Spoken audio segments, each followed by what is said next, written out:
All right. So today I have Jay Nathan, who is with us here. He is a customer success leader, and we've asked him to join and just kind of talk about what it's like to be in the customer success field and develop your career in that area.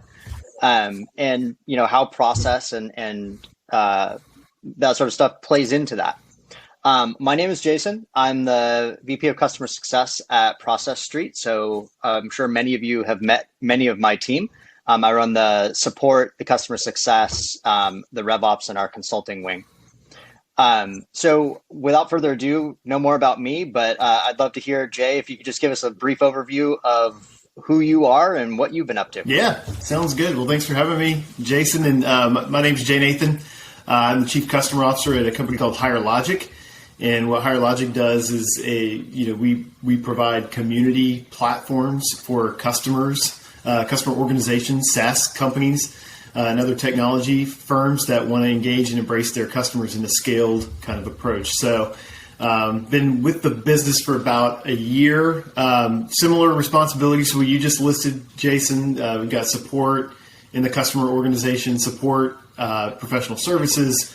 We've got an implementation and an integration team, which is important to our business. We have a customer success team, of course, and an ops team. So also founded a community for customer success leaders called Gain, Grow, Retain, which is part of Higher Logic now, but it's something that runs independently, and we invest a lot of time and energy into building out the customer success community across the world. So cool. Well, thanks again for joining. I think we'll hop right in. So just one question about Higher Logic. Is that focused primarily on software companies, or do you do it across all industries? We do it across a number of industries. The two primary industries we serve are technology companies. So we call it B2B or corporate customers. And you can be in any industry and embrace your customers, right? And have a community type of environment for support, marketing, and engagement with them. We also serve the association market. So you think of nonprofit associations, professional trade organizations. That's actually where we grew up, starting back in 2007. But the company has grown significantly since then. We have over 3,000 customers worldwide across all those industries, and continue to grow rapidly in the tech space. Great. Yeah, it's interesting. Both of us are kind of in software companies that focus on really important aspects of managing our customers. Obviously, your community, but for us, it's process and making sure you do things how they're prescribed. So it's kind of an interesting parallel there. Yeah, it's cool. So if we could just start with kind of your background. I know you're an engineer by training, or originally your first role was engineering. How did you get into customer success, and what was it that sort of captured your attention in that space? Yeah. Good research, by the way. That's great. I did start out as an engineer, and going back to college, I got a business degree, right? So I chose to go the more technical route when I got out of college, and taught myself in college how to program, and thought I wanted to be a developer or an engineer, for the rest of my career. So got out and did that for a few years, but made the transition in about 2003 into like a services, customer facing kind of environment, doing technical work, but then becoming a project manager and doing more of the engagement manager work with the customer. So I'd say that was really when it flipped for me. It's like, okay, the future may not be all technical, but it's always been, as I moved on to software companies and started doing, pre-sales solution architecture kind of work in the services team that I was a part of at the time, it just opened my eyes to so many other opportunities and ways to dovetail and leverage that technical knowledge that I had with, trying to sell and retain customers and drive, customer success for customers. So when I made the shift to a company called Blackbaud down here in Charleston, South Carolina, where I'm based, that's really when I shifted into what I consider like the beginning of my true customer success, kind of experience at that point. But yeah, it was, I wish I could say I had planned it, but I didn't plan it at all. It just happened. And it's a good path, though. A technical customer success leaders are definitely in high demand. Yeah. There's not a lot of them out there. Yeah, right. And sometimes I've gotten probably too far at times away from the technology stuff, because technology is just so integral to what we have to do as customer success leaders, right? Because it's just impossible to scale without it at this point. Yeah.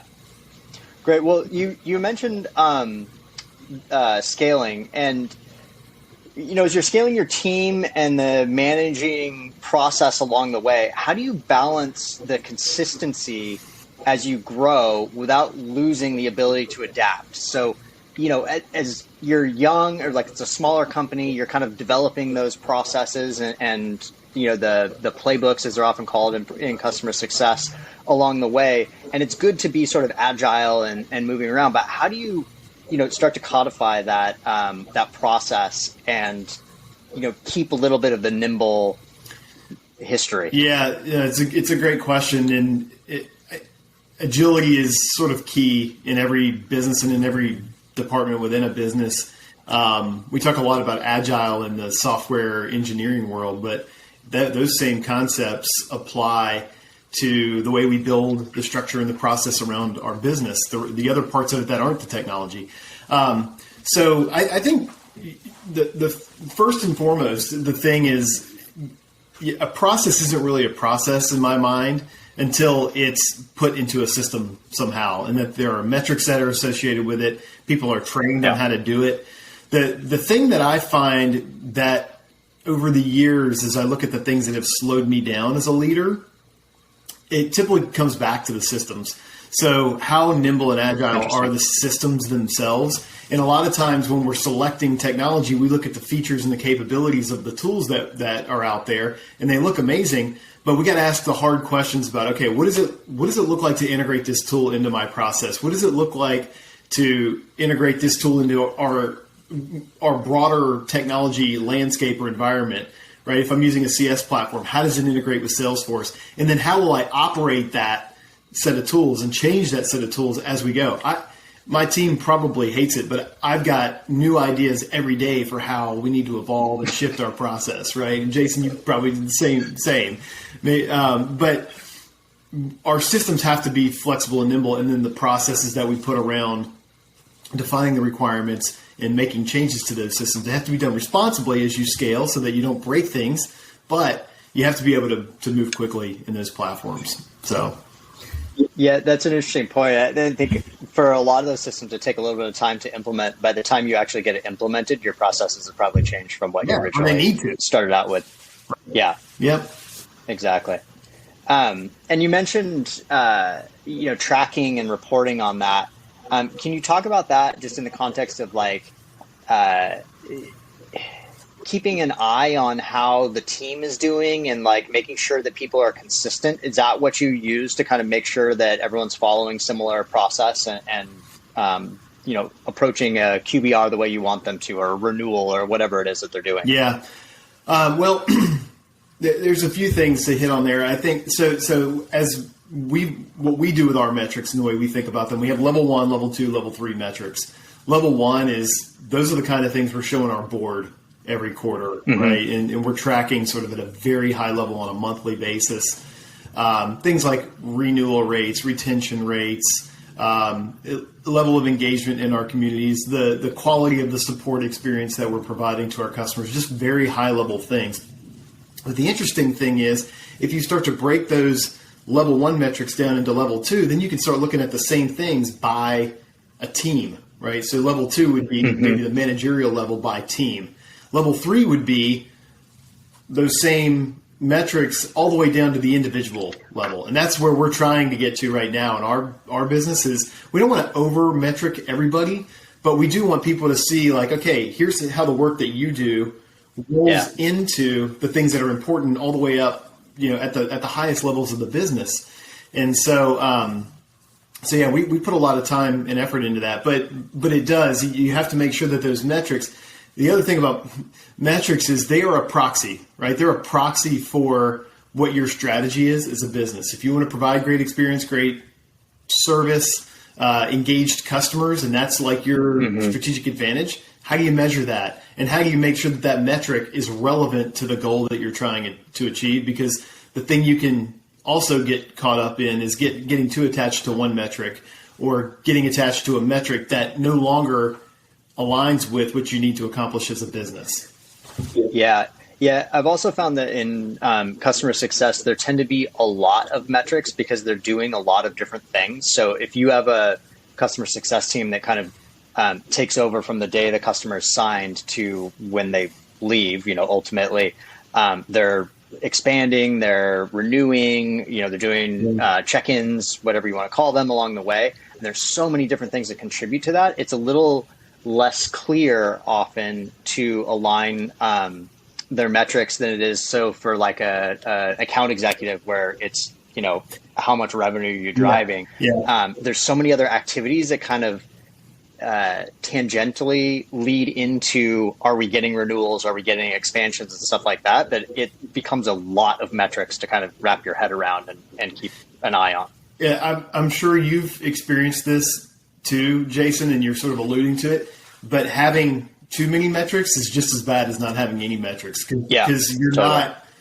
like, what are the things? There's probably only 2 or 3 things that really matter, right? There's probably 2 or 3 types of activities that really, really matter when it comes to, the customer success manager's relationship with their customers and how that can drive retention and expansion within the customer base. So I'd say, yes, like it is.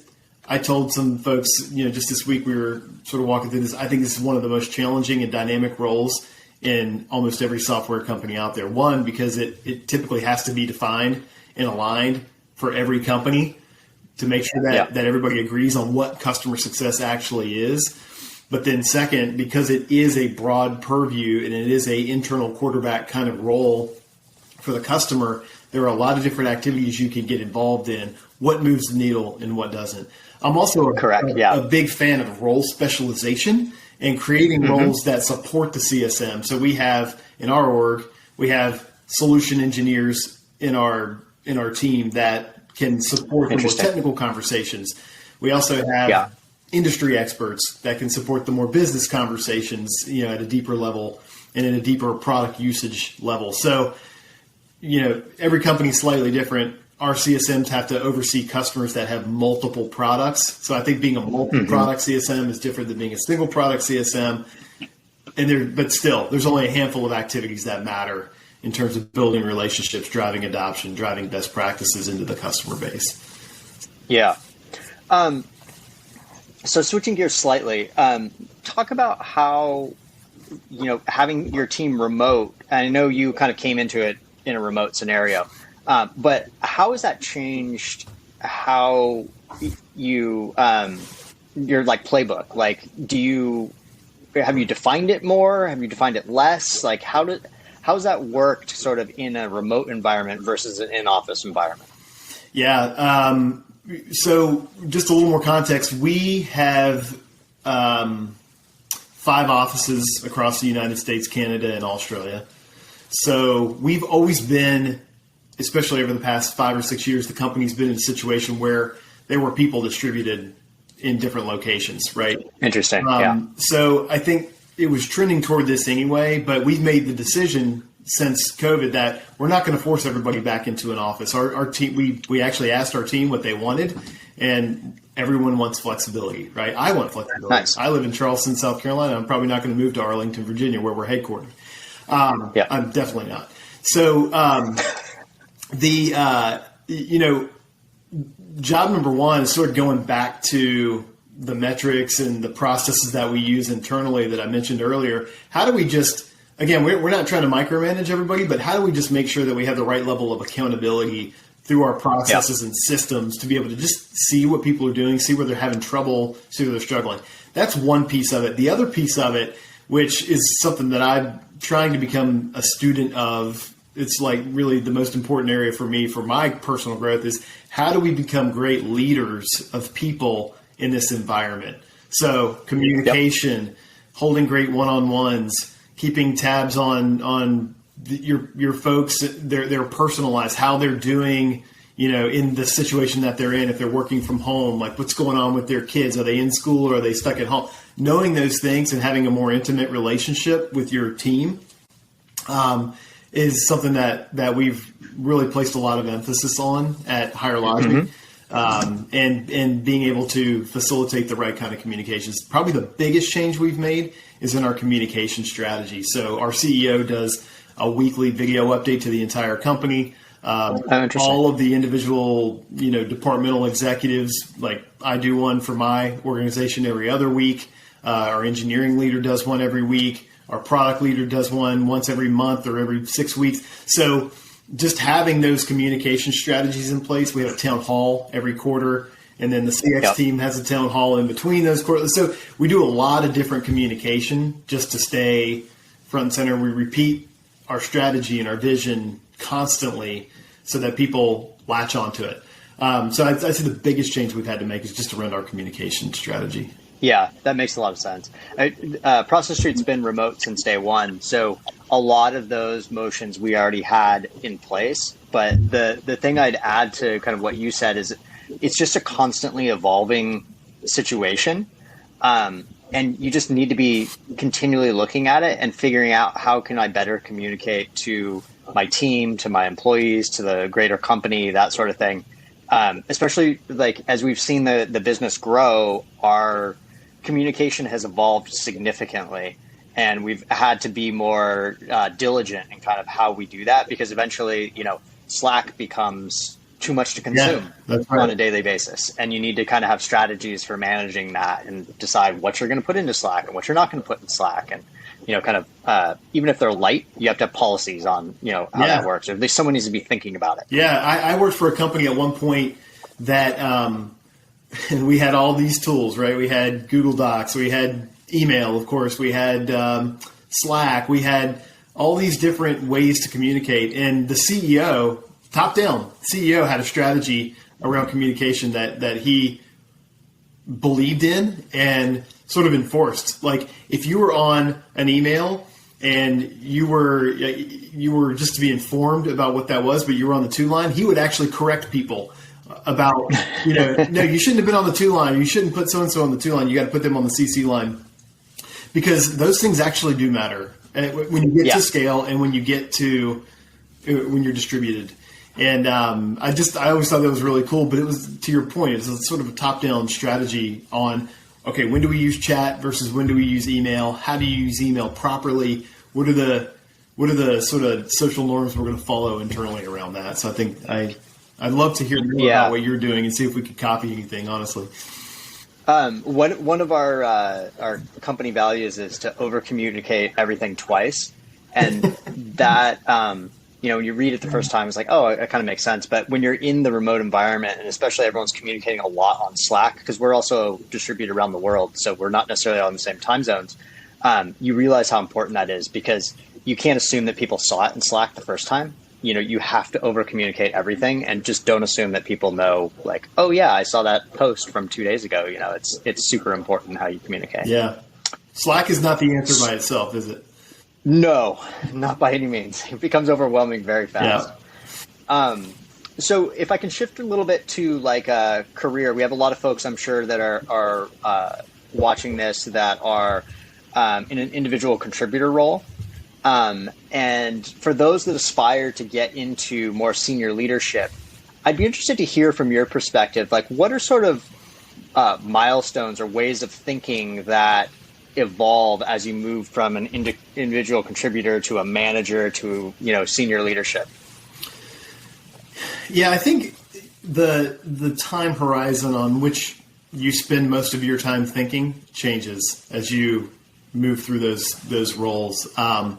When you're an individual contributor, you're typically thinking about the things that you've got to accomplish that week for your customers, right?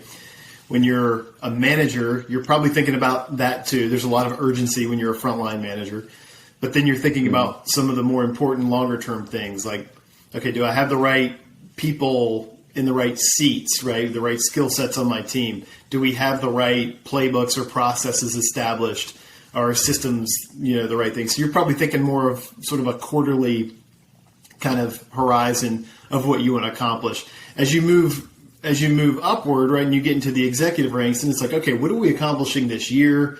How does that play into next year? I mean, we started planning our 2022 strategy about 4 weeks ago, right? And the executive team did. So I think big thing is the time horizon shifts. And the other thing that I think I'm realizing more and more every day is that the more senior you are as a leader, the majority of your time is spent thinking about the people.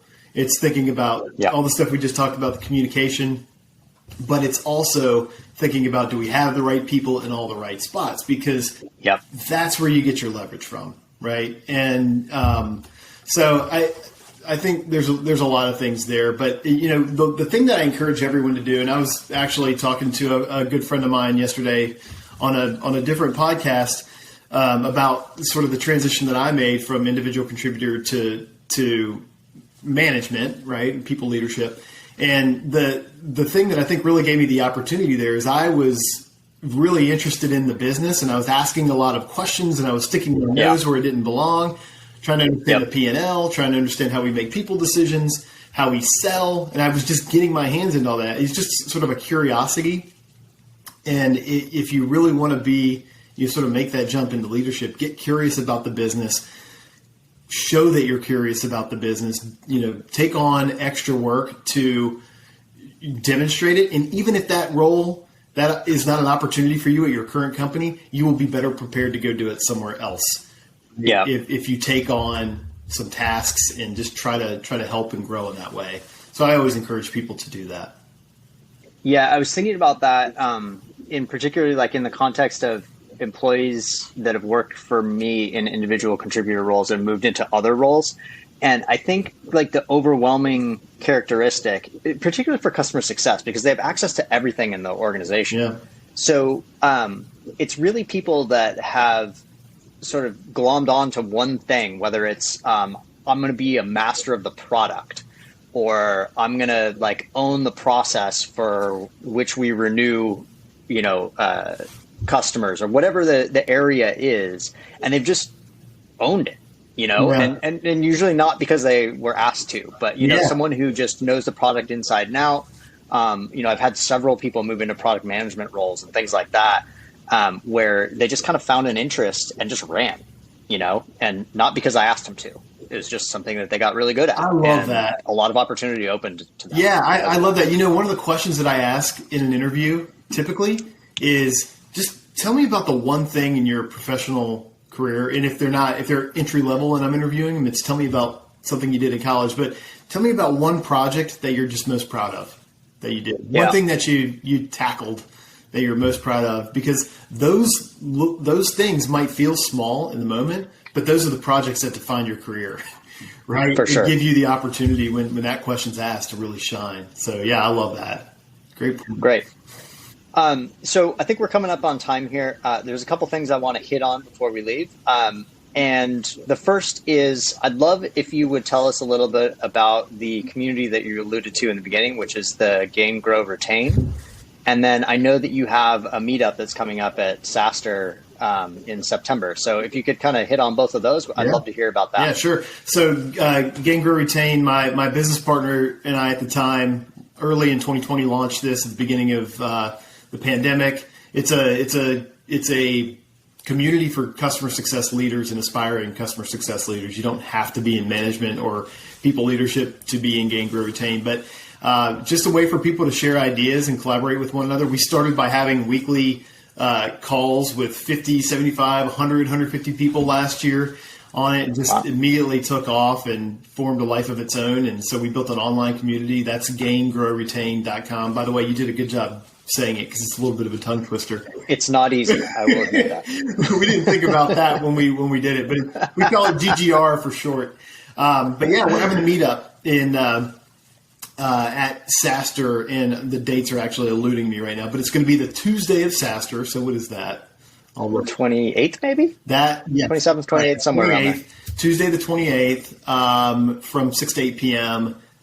location to be announced, but it'll be up in the mid-peninsula area of the Bay Area. So, and that's September in California. Correct. September in California, in the area where SaaStr is going to be. So we're excited to meet some people that we've never met in person before, but have spent a lot of time with, including y'all. Well, hopefully we can meet in person as well, because we'll be there as well. So that will be a good opportunity to do so. So thank you so much for putting in the time today and having a chat. I think that's super helpful, particularly your perspective on how to grow your career and you know, what it takes to move into leadership. I think that's useful for a lot of folks out there. So, you know, thanks again, and we'll talk to you soon. Awesome. Sounds good, Jason. Thanks.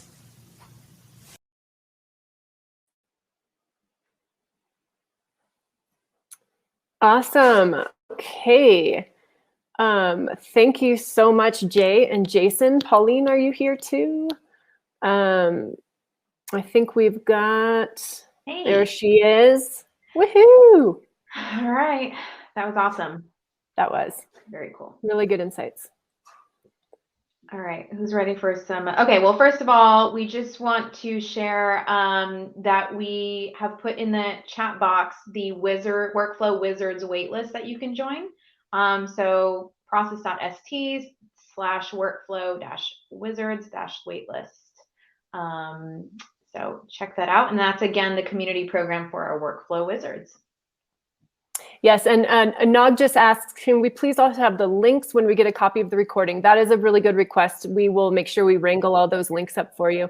Also, for those of you who haven't checked out Pages yet, go to process.st/pages and learn all about it. Awesome. All right, who's ready for a dad joke? Who's just dying for a dad joke? Dad joke. All right, so this is a good one. So when does a joke become a dad joke? My dad. Oh. Anybody? Aaron, right. I hope you're still here because we need your insights on this. Aaron, my opener. When it becomes a parent. Oh, but bump. Aaron asks, why did the elephant get kicked out of the pool?